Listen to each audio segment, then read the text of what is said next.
Hello everyone, today हम start करते हैं एग्जांपल 2.7। इसकी स्टेटमेंट देख लेते हैं। We measure the period of oscillations of a simple pendulum in a successive measurement. The readings turn out to be 2.63, 2.56 second, 2.42 second, 2.71 second, 2.80 second. Calculate the absolute error, relative error और percentage error. So हमें उसने time periods दिए हुए हैं simple pendulum के। Late जो हमारा first time period है T1, second T2, third T3, fourth T4 and fifth T5। सो हमने naming they the in time periods को, तो हमें टोटल 5 टाइम पीरियड्स दिए हुए हैं। सो कैलकुलेट एब्सोल्यूट एरर। अब हम एब्सोल्यूट एरर देख लेते हैं क्या होता है। By definition the magnitude of difference between the individual measurements and the true value। जब मेरे पास ट्रू वैल्यू मिसिंग होगी तो मैं क्या निकालूंगा, absolute mean of this readings. ये मेरा एब्सोल्यूट मीन ही मेरा ट्रू वैल्यू के इक्वल होगा। ठीक है, सो स्टार्ट करते हैं एब्सोल्यूट एरर फाइंड करने के लिए कोशिश। एब्सोल्यूट एरर, ठीक है, हम एब्सोल्यूट एरर फाइंड करते हैं फर्स्ट पार्ट इसका। सो अब एब्सोल्यूट एरर फाइंड करने के लिए सबसे पहले मुझे क्या फाइंड करना पड़ेगा, T mean of given readings. So T1 मेरे पास कितना है, 2.63 प्लस 2.56 प्लस 2.42 प्लस 2.71 प्लस 2.80। ये सभी की सभी रीडिंग्स मेरे पास सेकंड में है। सो सेकंड, सो अर्थमेटिक मीन हमें मालूम है, जितनी नंबर ऑफ टर्म्स हैं उसी से हम डिवाइड करते हैं। So divide by 5। जब मैंने इसको सम अप किया सभी रीडिंग को तो मेरे पास आया 13.12। सो इसे हम डिवाइड करते हैं 5। जब मैंने 5 से डिवाइड किया तो मेरे पास आया 2.624 सेकेंड, 2.624 सेकेंड। अब जो हमें गिवन ऑब्जर्वेशंस हैं वो डेसिमल के 2 डिजिट ही उस तरफ जा रही है। सो जो हमारे पास यहाँ पे जो रीडिंग्स आई है 2.624, ठीक है सेकेंड, इसे हम ध्यान से देखते हैं। ठीक है, ये डेसिमल के 3 डिजिट्स आफ्टर जा रही है। सो द मोर रेलिवेंट वे, हम इसे मोर रेलिवेंट वे से लिख सकते हैं अगर मैं भी इसे उसी फॉर्म में, जिस फॉर्म में मेरे पास रीडिंग्स गिवन है उसी फॉर्म में लिखने की कोशिश करूँगा। मतलब पॉइंट डेसिमल के बाद सिर्फ 2 डिजिट्स ही ले लेता हूँ। So that is more proper way to write t mean. ठीक, अब इसके आगे देख लेते हैं। अब हमारा टी मीन निकल गया। सो बाय डेफिनेशन हमने क्या कहा था कि जो मेरी इंडिविजुअल रीडिंग्स होंगी जैसे T1, T2, 3, 4, 5 है ना, इनका मैं डिफरेंस करूँगा विद टी मीन से। सो हम स्टार्ट कर लेते हैं। सो अब हम निकाल लेते हैं एब्सोल्यूट एरर। सो इसे हम डेल्टा T1 रीडिंग में जो एब्सोल्यूट एरर से निकालेंगे इसे डेल्टा T1 के नाम से हम डिनोट कर देते हैं। सो T1 माइनस टी मीन, ठीक है जी। सो T1 की वैल्यू मेरे पास है 2.63 माइनस टी मीन 2.62, ठीक है। So this comes out to be, ये सेकंड में है सारी रीडिंग्स, सो सेकंड लगा लेते हैं। So this comes out to be 0.01 second. इसी तरह से सेकंड रीडिंग में जो हमारे पास एब्सोल्यूट एरर है delta T2 minus T mean 2.56 minus 2.62। अगर सेकंड में तो सेकंड लगा देंगे तो this comes out to be minus 0.06 second. इसी तरह से delta T3 minus T mean. So T3 की वैल्यू 2.42 माइनस 2.62, ये सेकंड में है तो ये भी सेकंड में रहेगा। So minus 0.20 second. अब इस तरह delta T4 minus T mean T4 में 2.71 minus 2.62 second, so it comes out to be 0.09 second. इस तरह delta T5 minus T mean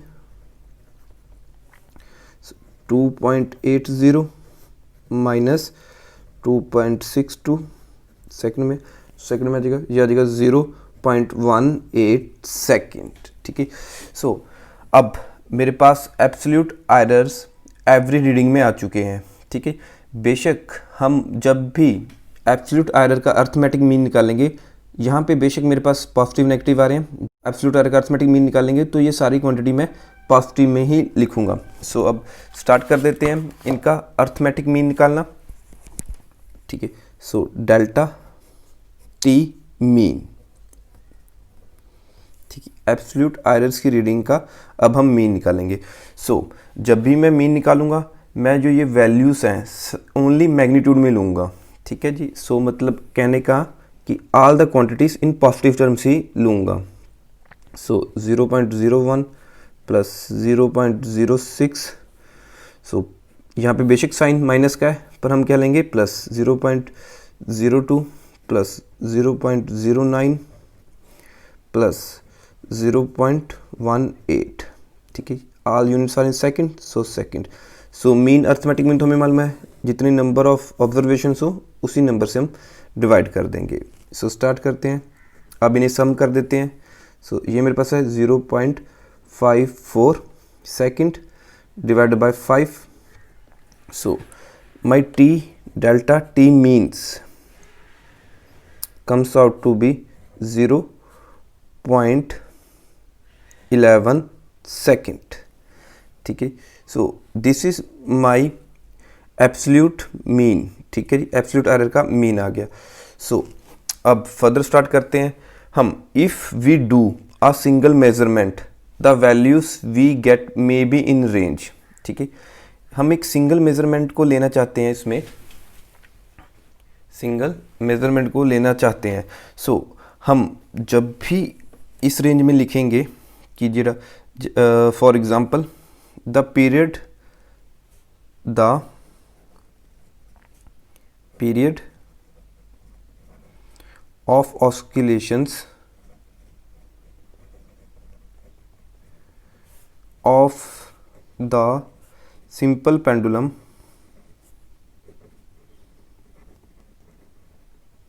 is. ठीक है, सो सिंगल रीडिंग में हम इसे कैसे लिख सकते हैं, इज इक्वल टू जो मेरे पास टी मीन आया है 2.62। ठीक है, प्लस माइनस जो मेरे पास एब्सोल्यूट मीन आया है 0.11 सेकेंड। तो क्योंकि ये दोनों ही रीडिंग्स मेरे पास सेकंड्स में है, तो जैसे हमने अभी देखा था कि मेरी वैल्यूज लाई करेगी इन बिटवीन मेरी mean value plus minus absolute mean value 0.11 second में। ठीक है, सो जो मेरी सिंगल वैल्यू मैं कंसिडर कर रहा हूँ वो इसके बीच में ही लाई करेगी। सो हम देख लेते हैं एक बार प्लस एक बार नेगेटिव साइन करके। सो लाइस बिटवीन 2.62, तो प्लस यूज़ कर लेते हैं यहाँ पे पहले 0.11 सेकेंड्स एंड 2.62 माइनस 0.11 सेकेंड्स।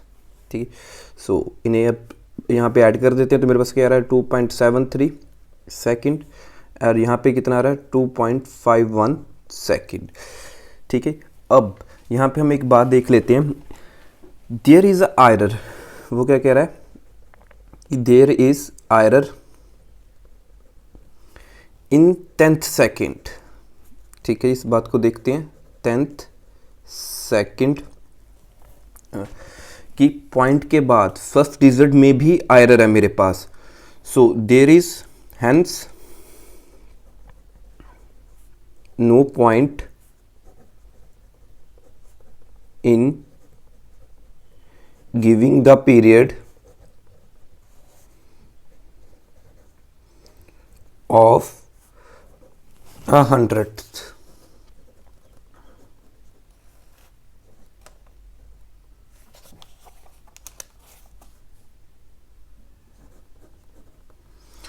सो इस बात को देखते हैं। वो कह रहा है there is error in 10th second. So जब मेरे पास डेसिमल के फर्स्ट डिजिट में भी आयरर है तो इसका कोई पॉइंट नहीं बनता कि हम डेसिमल के बाद सेकंड डिजिट को भी कंसीडर करें। So the more correct way हम कह सकते हैं, द मोर करेक्ट वे क्या होगा, विल बी, हम जो हमारा टाइम में सिंगल रीडिंग के कंसीडर कर रहे हैं हम इसे 10th सेकंड तक ही कंसीडर करें। जैसे अब अबव इक्वेशन को मैं कैसे लिख सकता हूँ, 2.6 plus minus 0.1 second.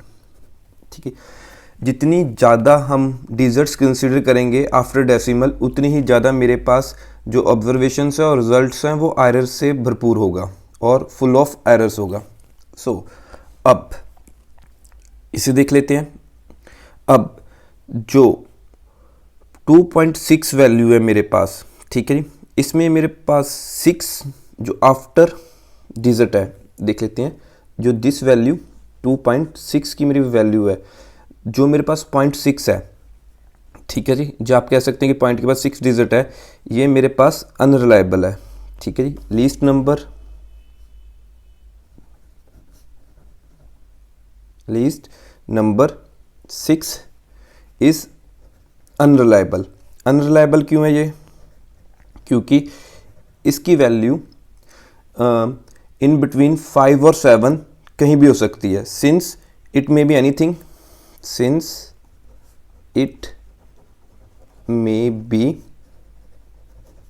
Anything between 5 and 7।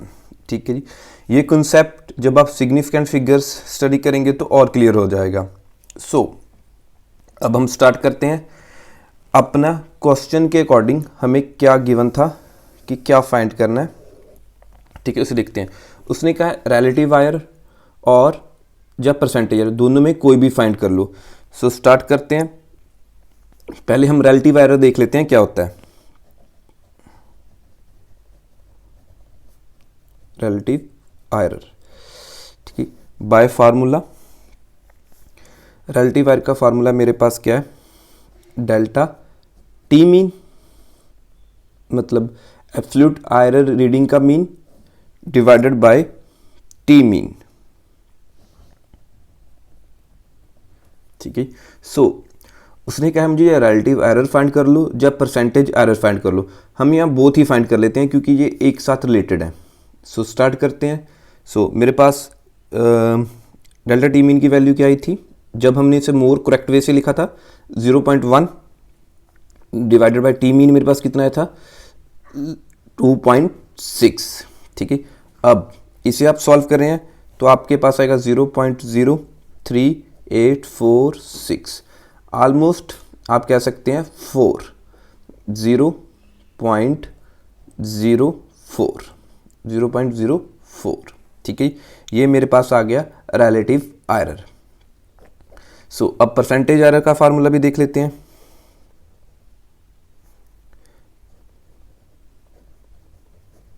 Percentage error, ठीक है, परसेंटेज एरर का फार्मूला होता है मेरे पास डेल्टा टी मीन, बस हमें रिलेटिव एरर की परसेंटेज ही निकालनी है। Delta T mean by T mean into 100, साथ में परसेंटेज का साइन। ठीक है, सो इसे भी हम सिंप्लीफाई कर लेते हैं। तो ये मेरे पास सॉल्व करके कितना था 0.04 आया था into 100 into percent. So this is comes out to be 4%। ठीक है, दीज आर माई आंसर्स।